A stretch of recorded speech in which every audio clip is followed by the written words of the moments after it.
Good morning, dear students. So in the previous lecture, we have an introduction about the treatment of water and wastewater. And we studied that the treatment of wastewater consists of four different stages, which were as preliminary treatment, primary treatment, then secondary treatment, then tertiary treatment, right? Out of which the secondary or biological treatment is the most important.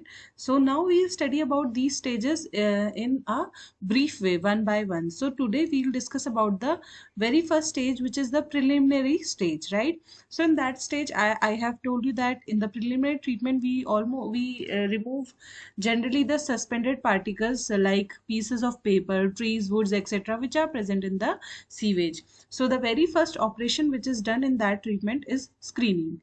So let's study about what is screening, right?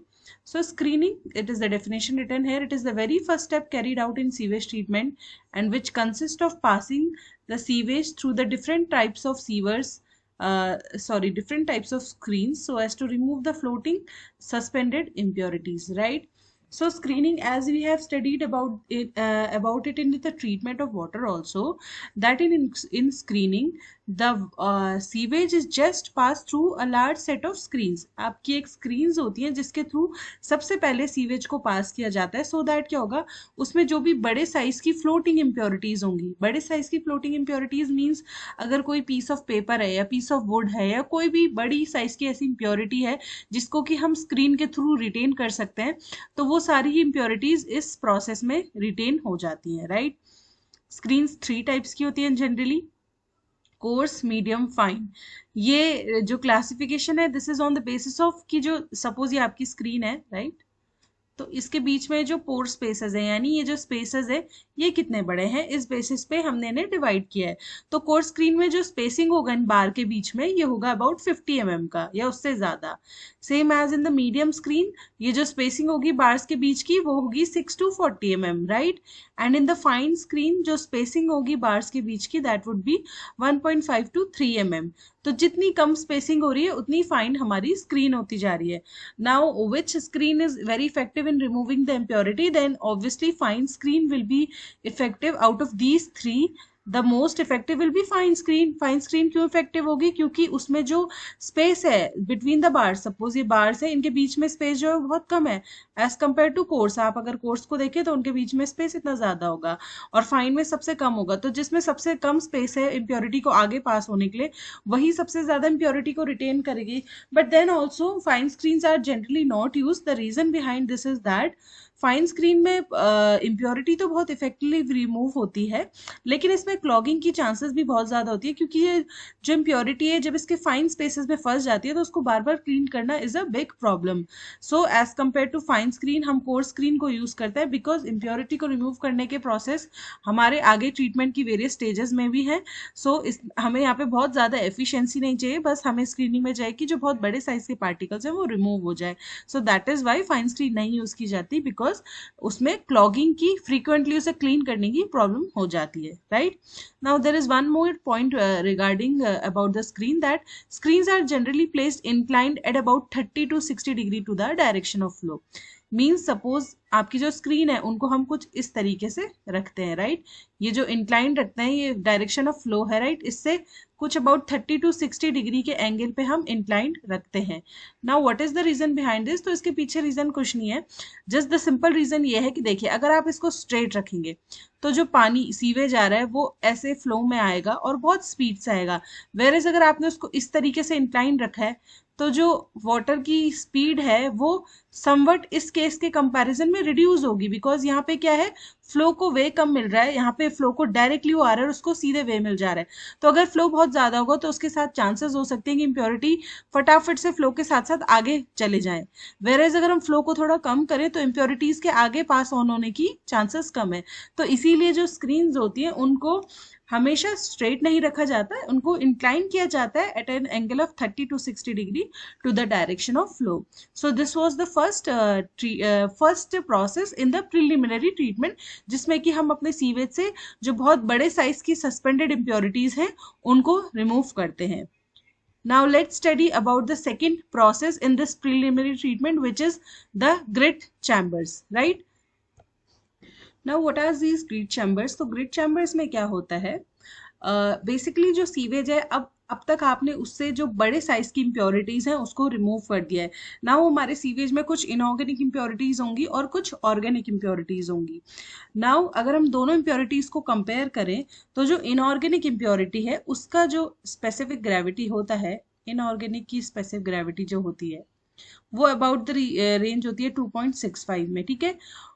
और जो organic होती है उसकी होती है 1.2 से 1.4 की, और इसकी भी कुछ 2.5 से 2.65 के रेंज में होती है। तो आप देख सकते हैं कि इन दोनों में हेवियर कौन सी इम्प्योरिटी है, वो है इनऑर्गेनिक इम्प्योरिटी, बिकॉज इसकी जो स्पेसिफिक ग्रेविटी है वो ज्यादा है। तो बेसिकली ग्रिड चैम्बर्स में जो ये इनऑर्गेनिक सस्पेंडेड इम्प्योरिटीज हैं इन्हीं को रिमूव करा जाता है, और जिनका की साइज 0.2 mm से ज्यादा होता है। सो इट इज रिटन है that grit chambers are provided for the removal of inorganic suspended impurities having size more than 0.2 mm, right. तो अब ग्रिड चैम्बर्स में सबसे पहले हमने स्क्रीन्स में जो जो भी फ्लोटिंग इम्प्योरिटीज है उनको हटाया, देन ग्रिड चैम्बर्स में हम जो हैवी इम्प्योरिटी है पहले उससे हटाएंगे। तो हैवी ऑर्गेनिक और इनऑर्गेनिक में कौन है, इनऑर्गेनिक। तो इनऑर्गेनिक सस्पेंडेड इम्प्योरिटी को हम ग्रिड चैम्बर्स में हटाते हैं। और ग्रिड चैम्बर्स सिंपल आपके क्या होते हैं, ये एक सेडिमेंटेशन टाइप के ही टैंक्स होते हैं, सिंपल टैंक्स होते हैं जिनमें कि आप फ्लो को थोड़ी देर के लिए रोकते हैं। अगर आप फ्लो को थोड़ी देर के लिए रोकेंगे तो इम्प्योरिटी क्या करेगी, इम्प्योरिटी थोड़े टाइम में सेटल कर जाएगी, राइट। तो यही ग्रिड चैम्बर्स भी आपके सेडिमेंटेशन टैंक जैसे ही चैम्बर्स होते हैं। तो let's study about this. The second point is these chambers are designed in the form of long narrow channels which may either have rectangular or parabolic sections। Same बोला गया आपको कि ये long narrow channels के form में होते हैं और इनका जो शेप होता है, सेक्शन होता है, दैट में बी रेक्टेंगुलर और parabolic. Then the surface overflow rate for these particles is 2160 meter cube meter square per day। Surface overflow rate means जो टर्म्स हमने लास्ट सेमेस्टर में भी पढ़ा था कि which is V naught, right. V naught overflow velocity भी कहते थे जिसे, जो कि होता है discharge upon surface area, right. तो ये जो सरफेस ओवरफ्लो रेट है ग्रिड चैम्बर्स में जो पार्टिकल है उनके लिए इसकी वैल्यू इतनी होती है। अब now why we are studying this, तो because sometimes in the question only you just have been given some data and you have been asked to design the grid chambers, so आपको उसके आगे लिख लिया जाता है कि assume any other data needed। तो उस केस में अगर आपको surface overflow rate या जिसे हम overflow velocity भी कहते हैं वो नहीं given है तो आप इस वैल्यू को assume करेंगे, and if it's given then it's well and okay। so that is why ये सारे डिजाइन पैरामीटर हम ग्रिड चैम्बर के पढ़ रहे हैं, so that अगर कोई भी चीज मिसिंग है और it has been asked you to assume anything तो आप इसी रेंज से assume करेंगे। तो जो फर्स्ट पैरामीटर है surface overflow rate which is V naught, जो हमने लास्ट सेम में भी पढ़ा था, that it is discharge upon surface area. So grit chambers के लिए इसकी वैल्यू होती है 2160 metre cube per metre square per day, right. Then जो ग्रिड चैम्बर्स की डेप्थ होती है वो होती है 1 to 1.8 मीटर की रेंज में। तो जो इसकी हम डेप्थ एज्यूम करेंगे वो इसी रेंज में होनी चाहिए। Freeboard is 0.3 metre. Freeboard मतलब जो एक्स्ट्रा स्पेस हम कंसिडर करते हैं सो दैट अगर फ्लो जितना हमने सोचा उससे ज्यादा आ जाए तो उसके लिए जो हम अपने टैंक में एक्स्ट्रा स्पेस कंसिडर करते हैं कि जितनी डेप्थ हमने मानी उसके ऊपर हम थोड़ा सा, सपोज हमने ये डेप्थ एज्यूम की है तो उसके ऊपर हम थोड़ा सा फ्री बोर्ड भी प्रोवाइड करते हैं सो दैट अगर फ्लो बढ़ जाए तो उसके लिए स्पेस हो जाए। तो फ्री बोर्ड होता है about 0.3 metre. Then the detention time is 30 to 60 second. What is detention time, once again I have already told you but let's revise की डिटेंशन टाइम वो टाइम होता है जितने टाइम के लिए हम उस चैनल में, उस रेक्टेंगुलर किसी भी चैनल में पानी को स्टिल रखते हैं, राइट। उसको जितनी देर के लिए स्टिल रखा जाता है so that impurity settle down कर जाए, उस पर्टिकुलर टाइम को हम डिटेंशन टाइम कहते हैं। तो ग्रिड चैम्बर्स का जो डिटेंशन टाइम होता है वो बहुत कम होता है which is about 30 to 60 second. That is why इसमें सिर्फ इनऑर्गेनिक इम्प्योरिटी ही सेटल कर पाती है, बिकॉज जो ऑर्गेनिक इम्प्योरिटी है वो छोटे साइज की है यानी उसका वेट कम होगा तो उसको सेटल करने के लिए बहुत ज्यादा टाइम चाहिए होगा as compare to inorganic impurity. So क्योंकि इसका डिटेंशन टाइम कम होता है 30 to 60 सेकेंड, सो इसमें सिर्फ इनऑर्गेनिक इम्प्योरिटी ही सेटल हो पाती है जिसका कि वेट ऑर्गेनिक इम्प्योरिटी के कंपैरिजन में ज्यादा है। Now what is the horizontal flow velocity, so जो फ्लो वेलोसिटी होती है टैंक में वो रखी जाती है अबाउट 0.15 to 0.3 मीटर पर सेकेंड, राइट। सो ये डेटा आपको you need to remember because sometimes it is being asked to assume the data, right।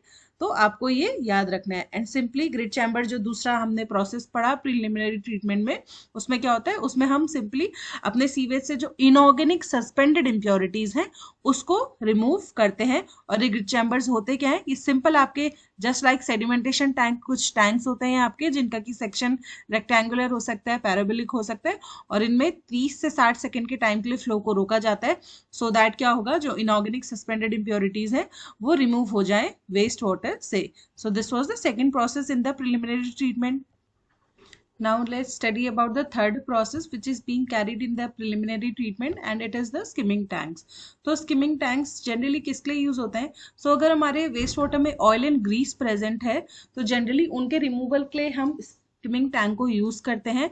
Because अगर ऑयल एंड ग्रीस नहीं रिमूव किए गए तो वो क्या करेंगे, जब हमने पढ़ा है कि ट्रीटमेंट पहले प्रिलिमिनरी ट्रीटमेंट होता है, देन प्राइमरी, देन सेकेंडरी। तो सेकेंडरी ट्रीटमेंट में हम जनरली बायोलॉजिकल ट्रीटमेंट करते हैं। बायोलॉजिकल ट्रीटमेंट मतलब उसमें हम माइक्रो ऑर्गेनिजम्स की हेल्प से जो इम्प्योरिटी प्रेजेंट है सीवेज में उसको डिकम्पोज करते हैं। सो जनरली ये जो ऑयल एंड ग्रीस होते हैं ये अगर प्रेजेंट रहे सीवेज में तो ये जो माइक्रो ऑर्गेनिजम्स है इनकी ग्रोथ को रोकते हैं। तो अगर इनकी ग्रोथ को रोकेंगे तो क्या होगा, हमारा जो बायोलॉजिकल ट्रीटमेंट है वो इफेक्टिव नहीं हो पाएगा। So that is why oil and grease needs to be remove from the sewage. So if it is present in the sewage, then it is removed in the skimming tanks in the preliminary treatment process, right? So basically ये तीन आपके processes थे जो हमारे first stage of treatment में होते हैं, जो कि है preliminary treatment. So first one was your screenings, right? Screening में generally हम फ्लोटिंग इम्प्योरिटी जो बहुत बड़े साइज की होती है उनको रिमूव करते हैं। देन ग्रिड चैम्बर्स में हम सीवेज से इनऑर्गेनिक सस्पेंडेड इम्प्योरिटी को रिमूव करते हैं। And then third one skimming tanks, जिसमें कि अगर सीवेज में ऑयल एंड ग्रीस प्रेजेंट है तो उनको रिमूव किया जाता है। So this was all about preliminary treatment. I hope it is clear to you. If there is any doubt you may ask me. That's it for today. Thanks.